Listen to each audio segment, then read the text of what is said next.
All right, get ready to dive deep, because today we're tackling a fascinating piece of spiritual history, paper 175 from the Urantia book. Really fascinating stuff. It's intense.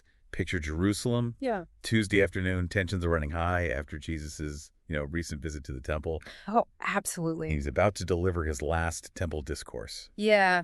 This document is really something. It's like getting a front row seat to this absolutely crucial moment.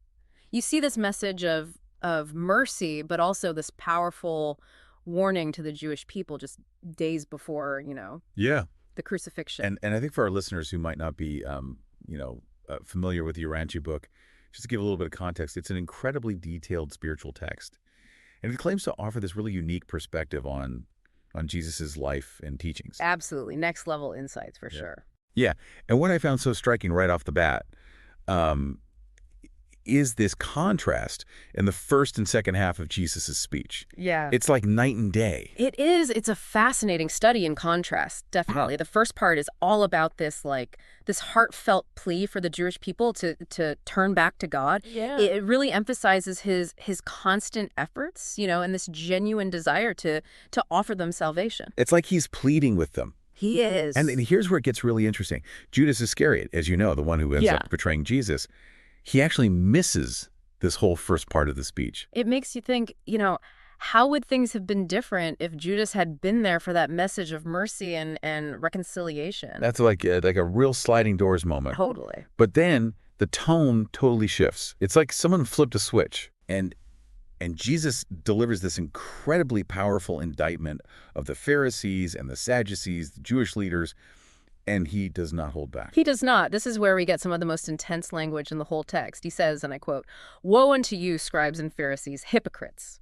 For ye are like unto whited sepulchres, which indeed appear beautiful outward, but are within full of dead men's bones and of all uncleanness." Whoa. I mean, reading that, you really get a sense of how direct Jesus was being. But are these woes meant to be like curses? That's a good question. Not really. They're more like, I think, pronouncements of the natural consequences that would come from their actions. He's highlighting the inevitable results of their choices, not like, wishing ill on them or anything. It's an important distinction. Yeah. So this brings us to a big question. Why were these Jewish leaders so determined to silence Jesus? What was driving them? Well, it's complicated, but the text points to a few things. The Sadducees, for example, they were really concerned with keeping their power and privilege. They were afraid of the Romans intervening. They were protective of their, temple profits. Right.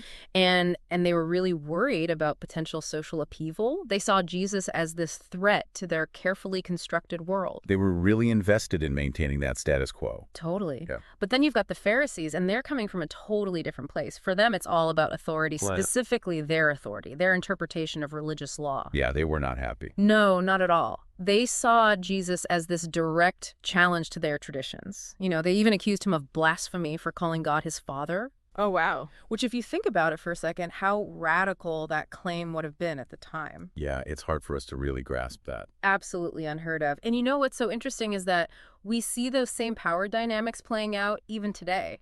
Like, think about how many times we've seen throughout history religious leaders or political leaders trying to silence voices that don't agree with them, all out of fear or a desire to hold on to their power. It's incredible. It's a pattern we see over and over again. Absolutely. So this all kind of comes to a head in the Sanhedrin meeting. Right. That's the Jewish high court. And this is legit. This isn't just some Oh, no. This is the highest legal and religious authority in Judea. Yeah. So when they condemn Jesus and Lazarus, don't forget about Lazarus. Yeah. It's a huge deal. It makes you wonder, was this decision just about Jesus himself, or was it something more? Right, because it almost feels like it's more than just one man. It's bigger than that.